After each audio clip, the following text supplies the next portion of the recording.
In this video, I want to talk about SEO for offline businesses. This is something super important for any business trying to compete in today's marketplace. And SEO is basically just search engine optimization. That's what it means. And what the definition is anything you do to get your site to show up in search engines. So anytime you go to Google, you can do things to have your site show up when people search for certain words or phrases that relate to your business. Even if you're an offline business with no sort of web services offered or anything, a web presence is still very important for you to be able to survive in today's world because so many things are based around the internet. So it only makes sense that your business would need to have a presence there as well. And the main search engine you want to focus on because it gets so much of the search engine traffic is Google. And they get about 90% of all search engine traffic in the world. That is a huge number, and that's why you mainly want to focus on them. And if you do well there, you'll probably do well in other search engines like Yahoo, Bing, and everything else. But don't really focus on them just because they're not the biggest one. Google gets most of the traffic, so if you had to focus all your efforts in one place to get the most bang for your buck, that's where you should focus. Ranking high in Google can get you tons of new leads, and leads from places you might not have thought of. And as I mentioned before, this is very important to being relevant in today's marketplace because so many people are online searching for things. Because as more and more people are on the internet searching for things, it becomes more important that they find you there too. Otherwise, they're not going to find you because people aren't just going out to, brick and mortar stores like they used to. They're looking for things online first, and then they go to the places that they find online. And if you're not online, you're kind of just really missing a huge portion of potential sales and customers and whatever it may be because of the fact that you're not online. So you definitely need to be there. And the way to get noticed online is through SEO. So let me take you over to Google and show you what exactly I'm talking about. So here we are at Google.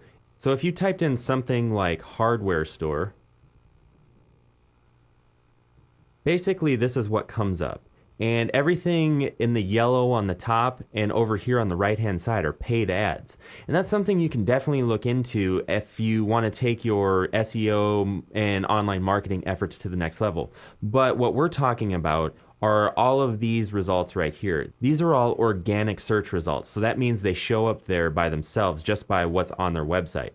So as you can see, I searched for hardware store and Ace Hardware came up first, True Value came up second, and then all of these Google Places listings right here. And these correspond to this map right over here. This is another very important thing that you want to have in your online arsenal. You want to make sure that your business is listed over here and all the contact info is listed there. So it makes it easy for people to find things they're searching for when they're searching for something that your business offers.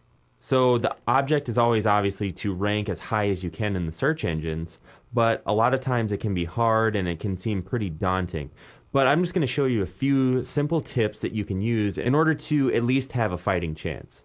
So if you have a website already, you might already have done some of this, but if you don't have a website or it's not optimized, here are the things that you want to concentrate on.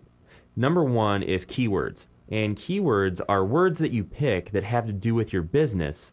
And when people search for these words, you want your website to come up. So basically, it could be, for instance, hardware store. You would want to use hardware store, home improvement, contractor.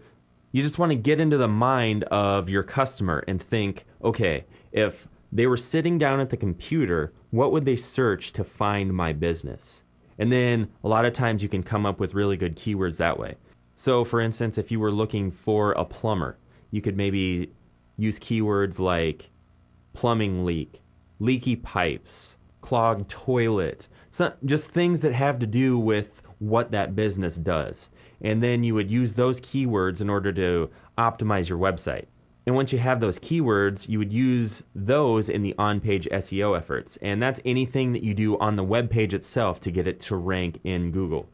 And that's things like structuring everything on your site to make it Google friendly. So you want to make sure everything's laid out in a nice, organized manner and that you provide easy ways for Google to index your site. And that's when they send out these robotic programs that go to your website and quote unquote crawl it in order to find out what kind of content is on there, how many pages there are, and everything like that. There's ways that you can structure all that so when the bots do come to your site and they crawl it, it's easy for them to report back to Google to get it to rank.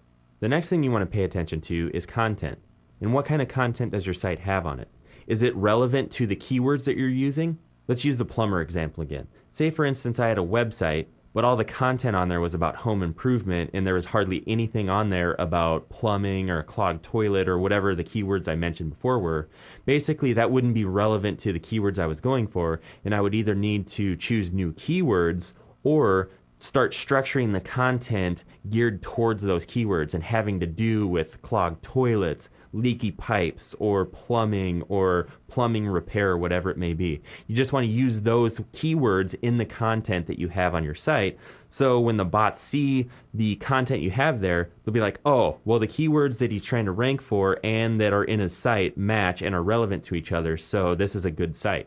And finally, does the content you have on your site offer value to people visiting it? If it's just stuff that doesn't make sense and it's just stuff full of keywords, and if you read it out loud it doesn't make any sense, doesn't sound like somebody who spoke English wrote it or whatever, you get penalized for that. So you want to make sure that you have a lot of high quality content on your actual website. And that could be anything from articles about how to do common household repairs if you're a plumber, or it could be an article on how to unclog the kitchen sink. And then when somebody from Google goes to your website and sees all this valuable content that people can actually use to better themselves or better their situation, they'll rank you higher. The next thing in our SEO efforts are relevant backlinks to your website. And basically what a backlink is it's a link from somebody else's website back to your site. And these are very important to ranking well in the search engines because Google thinks, well, if people are linking back to this guy's site so much, he must have really good content on there. And that's the way that you get a lot of backlinks to your site, is you offer great content that people want to link to. I know that sounds like common sense, but it needs to be mentioned. So there's a lot of really covert ways in order to get backlinks to your site. Some are way more covert than you even want to get into, but just make sure you have really good content on there. And another thing you could do is put videos on YouTube and link those back to your website. And then you could also create Facebook, Twitter, LinkedIn, and other social media accounts to link back to your main site from your profile. Another note on YouTube is it's a really good method to get a lot of really good backlinks because it's the number 2 search engine used behind Google. So there's a lot of people on YouTube. For instance, again, if you're a plumber, that's a really good way to get a lot of views on your video. Make a video how to install a water heater. And the next time you're installing one of those, just film the whole process. It doesn't have to be a really good video. Just show people what to do so they can do it. And I know that sounds like, well, I don't want to give away all my trade secrets, but chances are people aren't going to do this anyway, but they're going to find your business through that video because they're going to want to pay you to do it instead of screwing something up themselves. And the last thing I'm going to touch on again is Google Places. And again, this is a really good way to get traffic back to your website because as I showed you on Google, it puts your business information on the interactive map that shows up in the search results, and it had all of those little spots right in the middle of the search results. So if somebody local is searching for a business similar to yours, they're going to see you come up on the Google Places map and in the Google Places listing, and they're going to click on your results because they know that you're local and they need somebody now. This is a very important part of SEO because it helps potential customers find your place of business, whether it be while they're sitting at home looking on the computer or on their mobile phone or whatever it may be while they're out on the go. Whether you're an online or offline business, SEO is very important to your overall strategy because as more and more people are using the internet to find information about what they need, the more important it becomes for you to rank higher so they can find your business.